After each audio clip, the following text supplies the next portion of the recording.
I'm Alex Villarreal with the VOA Special English Education Report.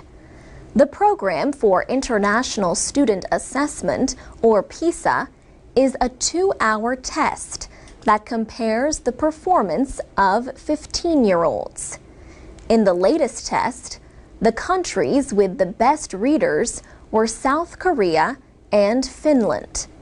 But students in Shanghai, China, scored the highest of all in reading, mathematics, and science. The next strongest results were in Hong Kong, Singapore, Canada, New Zealand, and Japan. In all, around 500,000 students in more than 70 economies took the test in 2009. The test has been given every 3 years since 2000. Shanghai took part for the first time in 2009. The Organization for Economic Cooperation and Development released the results. Andreas Schleicher is director of the Education Indicators and Analysis Division at the OECD. He says Asian countries value education more than other countries. They have given education a priority. Every child, every teacher, every parent knows that education is the gateway to success. Mr. Schleicher says other education systems can learn from Shanghai. For example, he says education spending in the province has increased, including teacher pay and training. And administrators are putting teachers into challenging classroom situations to make them better at their jobs. In the PISA scoring system, Shanghai scored 600 in math.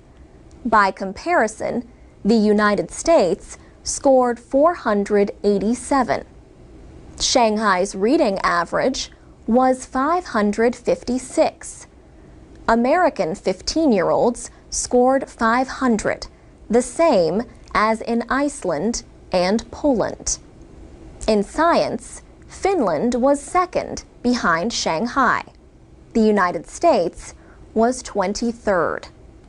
Education Secretary Arne Duncan says the results show an urgent need for Americans to do more to remain competitive in the world economy. He points out that the United States has fallen from 1st to 9th place in college graduation rates because of gains by other countries. Mr. Schleicher says international testing experts have investigated and confirmed the Shanghai scores. He says the PISA results are not representative of all of China. But he also says they dispute the common belief that Chinese education is centered on repetition and memorization. 25% of the Shanghai students showed advanced thinking skills to solve difficult math problems. The OECD average was 3%. For VOA Special English, I'm Alex Villarreal. This is the VOA Special English Education Report. More than 600 delegates recently met in Burkina Faso to discuss education in Africa.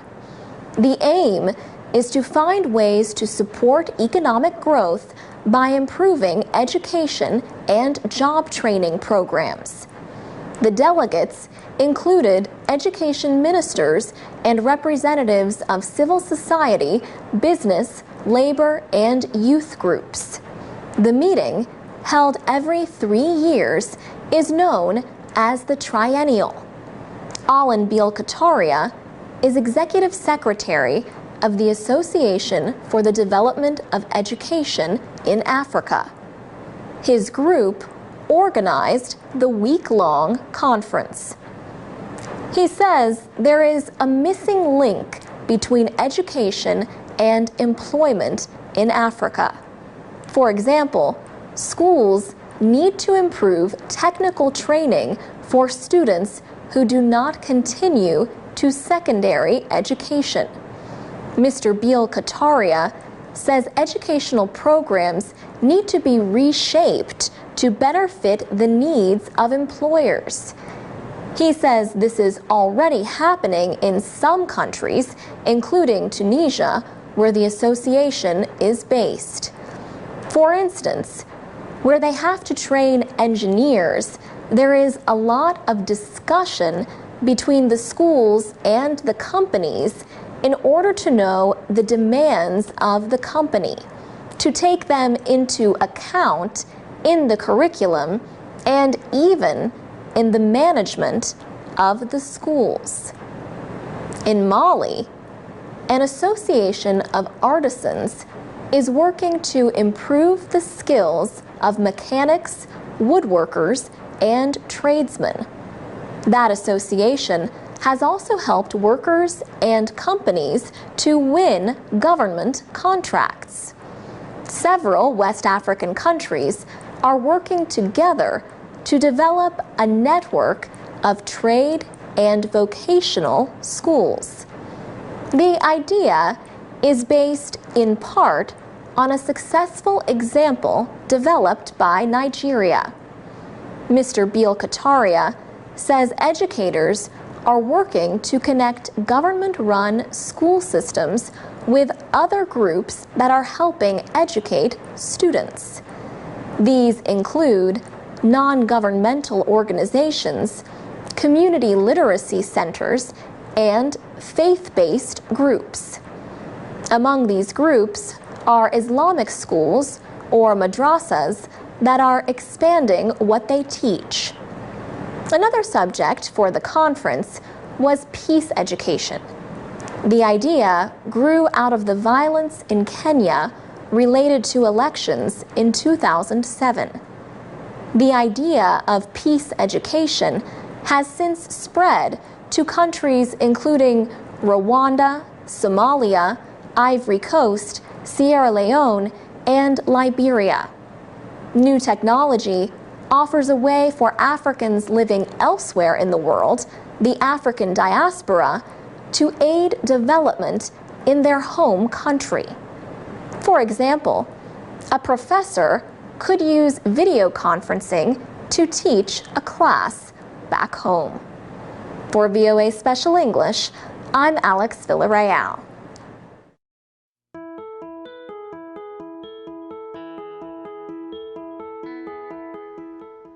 From VOA Learning English, this is the Education Report.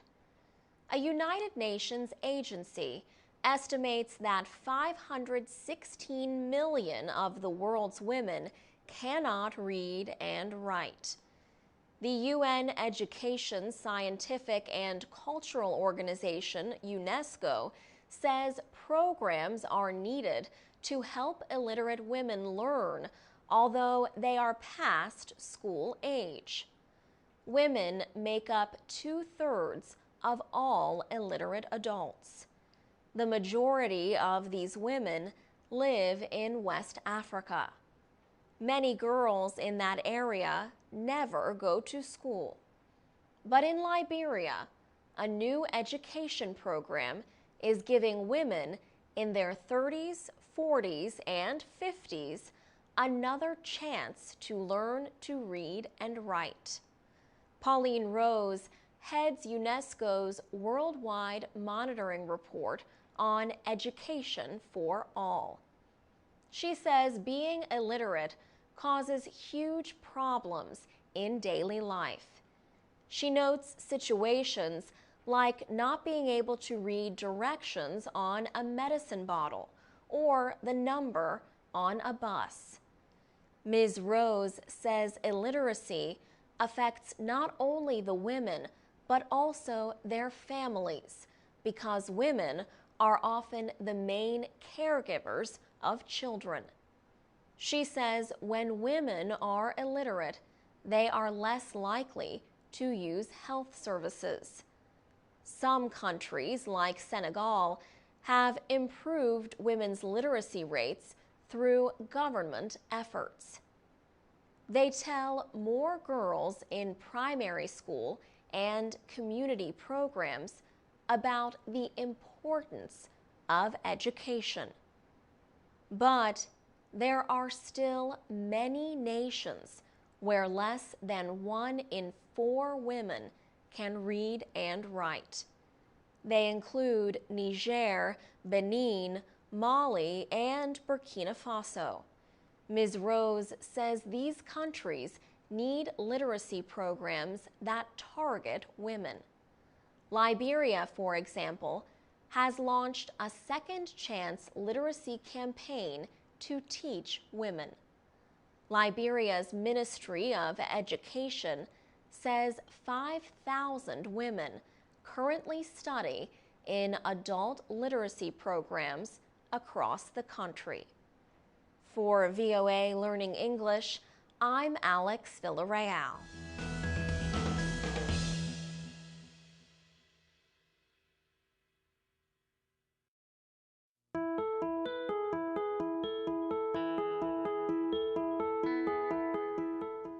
From VOA Learning English, this is the Education Report. Malala Yousafzai spoke to hundreds of young people at the United Nations on July 12th.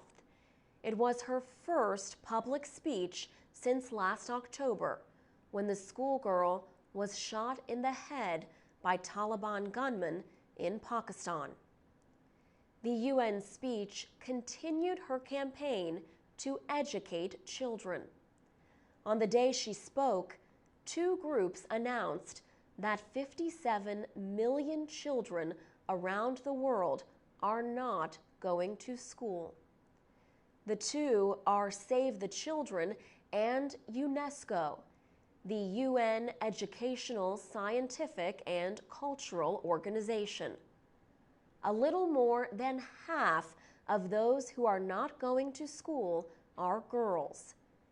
In September of 2012, UN Secretary General Ban Ki-moon announced a program to get every boy and girl into school by 2015. Malala Yousafzai believes the goal is possible. In her words, 1 child, 1 teacher, 1 book, and 1 pen can change the world. Sheza Shahid is the executive director of a new program called the Malala Fund. She says the 16-year-old is a true spokesperson and warrior for girls' rights. The Malala Fund was created to support the voices calling for girls' education. The actress Angelina Jolie has donated $250,000 to the fund. A group called Women in the World donated $150,000. The first children served by the fund are 40 girls in Malala's hometown in the Swat Valley of Pakistan. These girls, aged 5 to 12, had been working.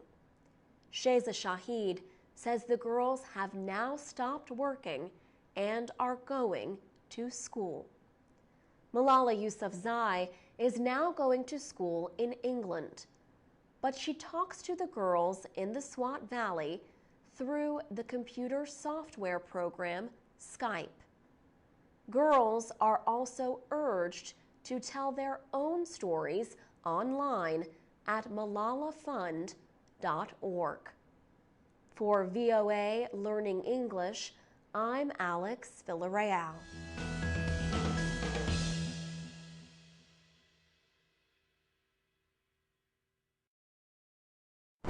From VOA Learning English, this is the Education Report in Special English.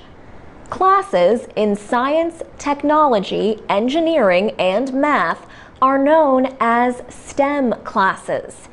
Many professors continue to teach STEM classes the traditional way, by lecturing. But standing in front of the class and lecturing may not be the best way to teach today's students. That is what Kevin Egan says. He is with the University of California, Los Angeles. He also is co-author of a new study. It found that lecturing is still used a great deal in STEM courses taught in the United States. Kevin Egan says lecturing is not bad, but it tends to be less productive when it is the only teaching technique used in the classroom. He says that when teachers add class discussion, encourage questions, and provide hands-on activities, students are better engaged in learning. Supporters say placing students at the center of instruction changes the focus from teaching to learning.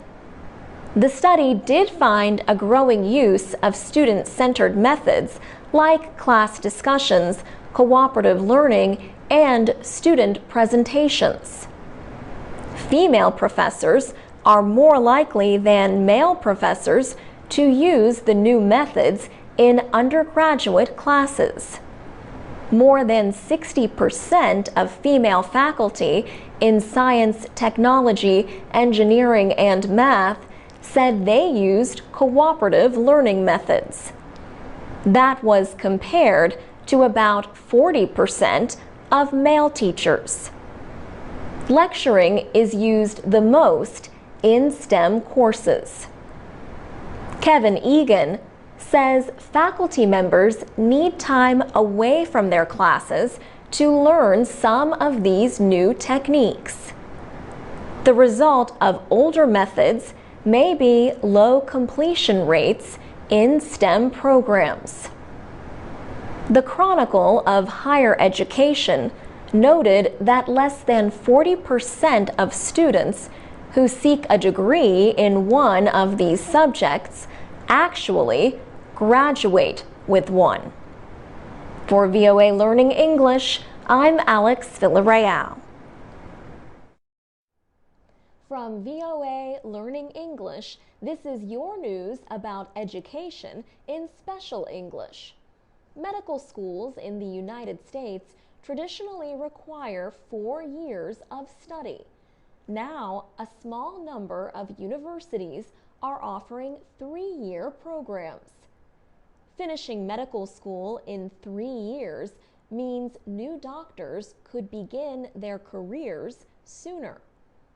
The reduction of a year could also save up to 25% of the cost. That would decrease heavy student loan debts for some students who borrow money to pay for their education.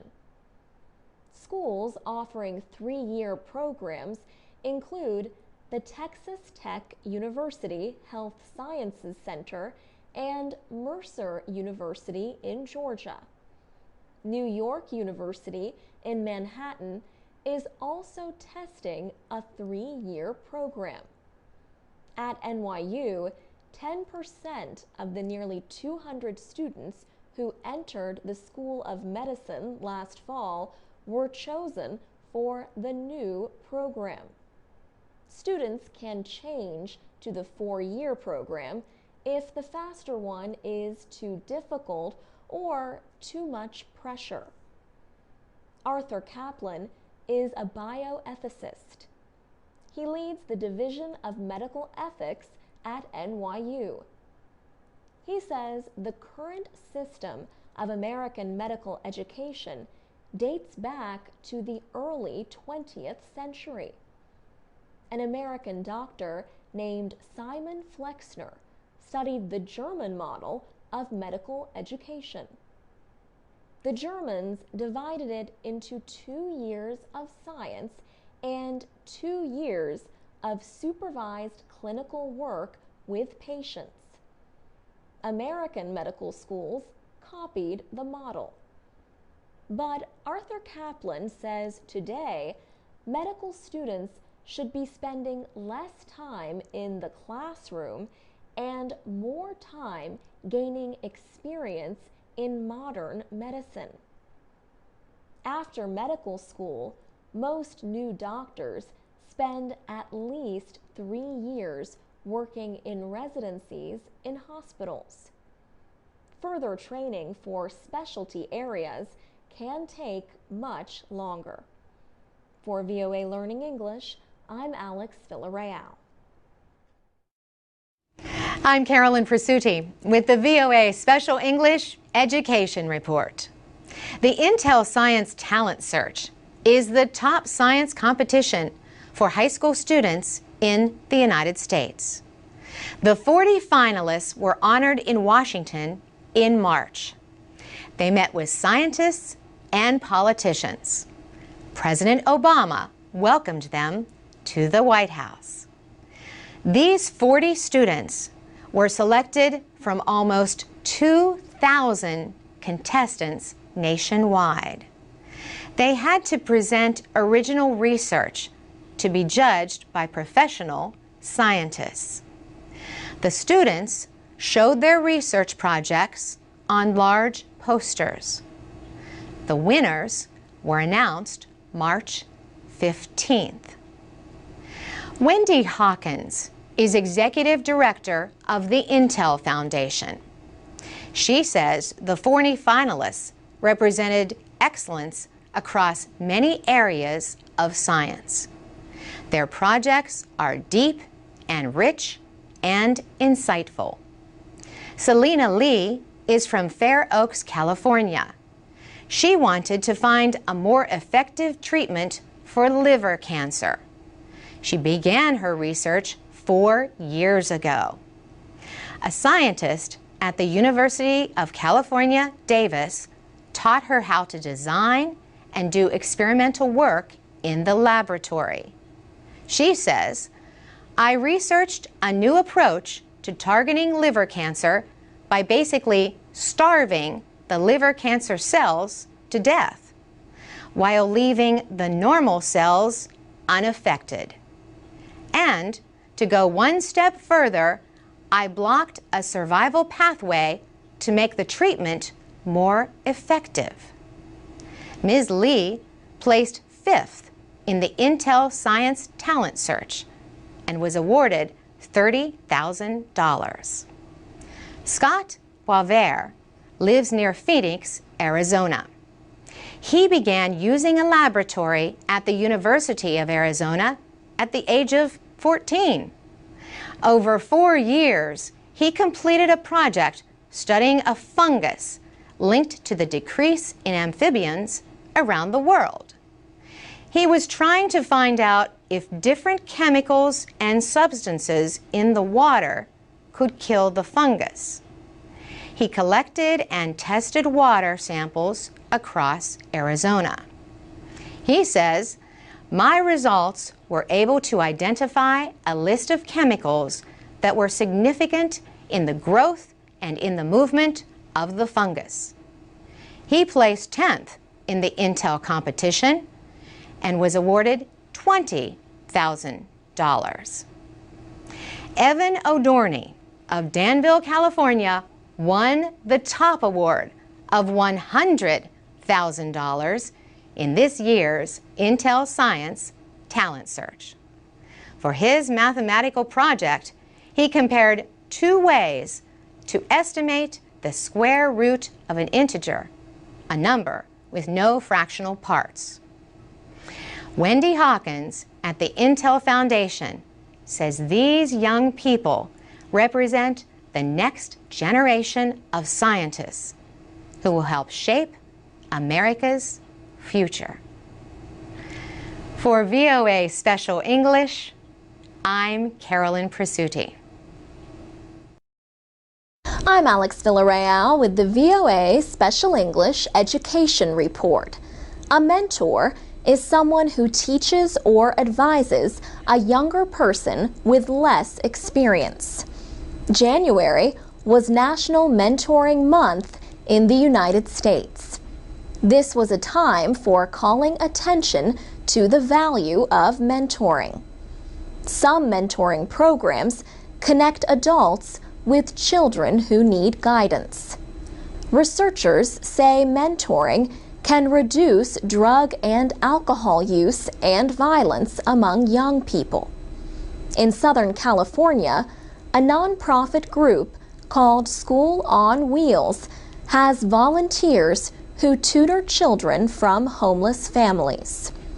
Experts estimate that 1 in every 50 children in the country is homeless at some time during the year. They might live in shelters or weekly hotels or abandoned buildings or even on the streets, anywhere except a permanent home. Sinead Chilton is marketing consultant for School on Wheels. She says she was surprised to learn the extent of the problem when she moved to the United States from London 10 years ago. She said she heard about School on Wheels, but did not even consider the fact that there were homeless children in America. And then she was surprised when she realized that there were 1.6 million homeless children in America. Ms. Chilton has worked with School on Wheels for more than 6 years. She says she still remembers the first student she tutored. She met with her every week at a local church. The church provided shelter for people on winter nights. The girl slept on the floor. A retired teacher named Agnes Stevens started School on Wheels 8 years ago. She wanted to help homeless children stay in school. The group now has more than 1,000 volunteers. Each year, they tutor as many as 2,000 students. The group also provides services to other children, including backpacks and school supplies. Sinead Chilton says School on Wheels also helps parents to put their children in school and advises parents about the education system. The Harvard School of Public Health and the National Mentoring Project launched National Mentoring Month in 2002. Ms. Chilton says she hopes more people will volunteer to help children. She said it is important for people who want to make a difference in their community to look at where the needs are. And the most needy members of our community are homeless children.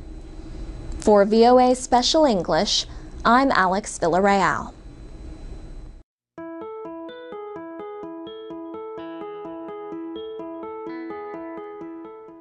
From VOA Learning English, this is the Education Report.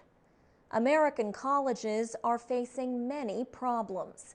College costs are rising, and there are not enough jobs for the people who have finished study programs. But employers say they cannot find enough workers with technical skills. Now, online classes might offer solutions. Many top universities offer online classes. Students can often take these classes at little or no cost. Lynda.com is one website with online classes. Linda Weinman helped to launch the website. She says that colleges cannot teach technical skills easily because these skills change quickly. But it is easy for websites with online classes to keep up with new technology. Online classes offer different ways to learn.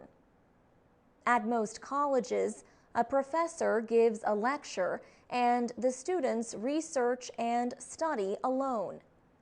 Students who take online classes listen to lectures at home, but they work with their professor on projects and homework.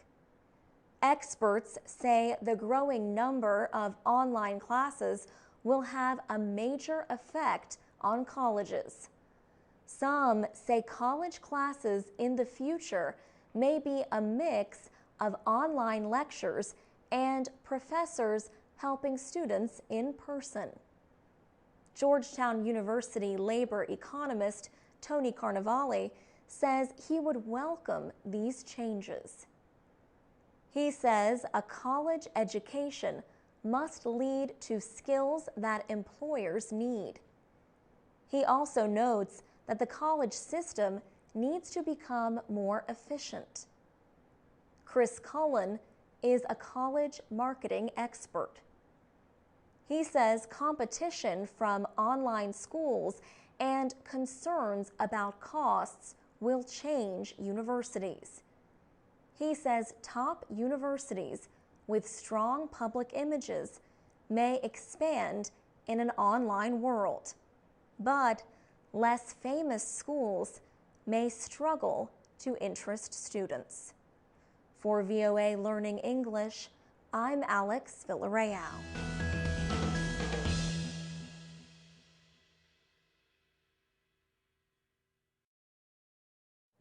This is the VOA Special English Education Report. A study in Norway has found that students who stayed in school longer than others their age scored higher on intelligence tests. In the 1950s, the government began requiring students to attend school until the age of 16 instead of 14. Communities had almost 20 years to make the change. So some students went to school for 7 years, while others went for at least 9 years. This difference gave researchers the chance to see if the additional schooling had any effect on intellectual development. All young men in Norway must take a test of their cognitive ability at age 19 in preparation for required military service. This is commonly called an IQ or intelligence quotient test. University of Oslo researcher Taryn Ann Galloway says the young men who were basically forced to stay in school for 2 years longer actually did have higher IQs. So based on that, we were able to say that increasing compulsory schooling did actually have an effect on their cognitive abilities as measured at 19 years of age. An average IQ is 100. Most people score between 85 and 115. Ms. Galloway says students who attended school for 9 years scored 7 points higher than those who attended for 7 years. Those who went for 8 years scored about 4 points higher. The findings appear in the Proceedings of the National Academy of Sciences. Experts have long debated the extent to which we are born with intelligence or develop it influenced by environment and education. Another recent study in the journal Nature found that IQ scores can rise or fall during the teenage years. In 2004, researchers from University College London tested 33 young people ages 12 to 16. The researchers repeated the tests 4 years later. They found increases or decreases of as much as 20 points. Brain scans showed that as IQ scores increased, so did the density of gray matter in some areas of the students' brains. Professor Kathy Price says the differences in performance could be the result of some teens being early or late developers. But she says it is equally possible that education played a part. She sees a lesson for educators. We have to be careful not to write off poorer performers at an early stage, when in fact their IQ may improve significantly given a few more years. For VOA Special English, I'm Alex Villarreal.